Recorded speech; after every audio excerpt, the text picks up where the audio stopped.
So this is the second video of my YouTube channel. Going to be sharing everything real estate investing, how to buy your first rental property, why you should invest in real estate, where you should invest in real estate. There's a lot of places. There's not the best place to invest. How to underwrite a property, determine if it is a good deal, kind of everything that has to do with investing. Also, why invest in real estate. You know, real estate offers many what I call profit drivers. So the first thing that real estate provides is yield. It produces something at the end of the month, which is called cash flow. So let's say you buy a rental property for $100,000 and you put $20,000 down. And let's say your mortgage is $600 and you can rent that out for $1,000 a month. So after all expenses, that property is going to be cash flowing probably about $200 a month, which isn't a lot, but hey, it's your first rental property. So let's say $200 a month, you times that by 12. So that is what, $2,400 over the course of the year. So you put 20% down, that's $20,000, and you get $2,400 back, which is pretty good return. So you're not gonna be changing your life by buying your first property. Try to set a goal to buy 10 over the course of 10 years, one a year. That really starts to add up, because once you start to hit 10 properties at $100,000 each, that's $1 million in a rental portfolio.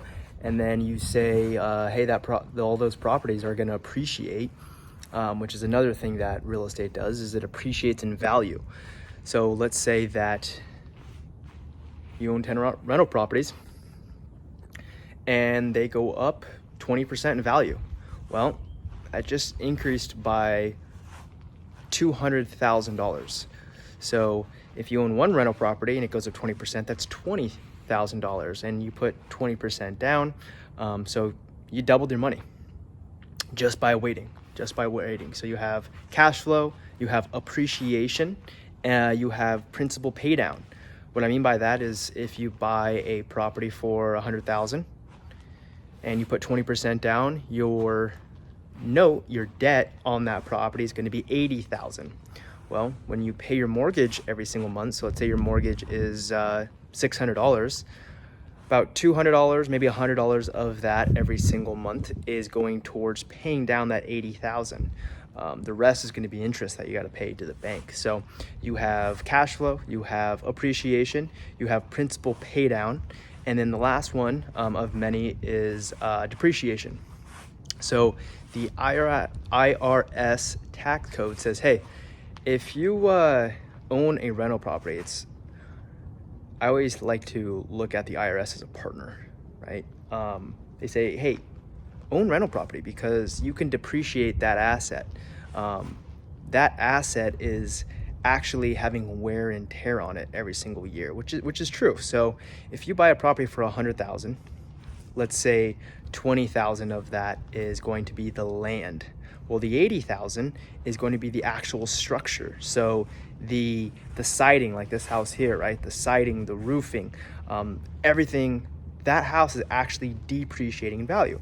So for residential, it's 27 and a half years. So let's say you take 80,000, you depreciate it by 27 and a half years. So that's about $3,000 every single year that house is depreciating in value.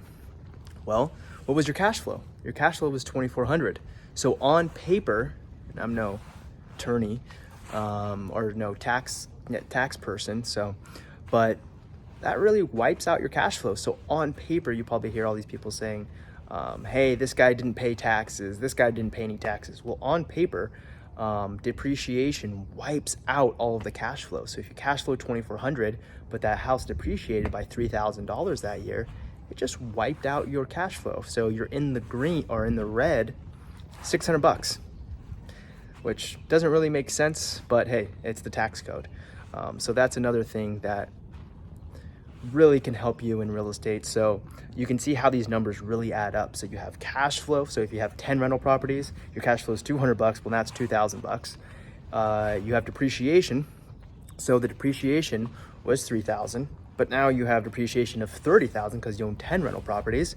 So you can, and appreciation So now you have $200,000 of equity. So you can set a goal to buy your first one, but try to buy one a year. One a year can really set somebody up for the long term. It's a marathon. It's definitely not a sprint. It's something that takes time, persistence. Time and pressure makes diamonds, as I like to say. So be persistent on it. This is the first video. Going to be sharing a lot more.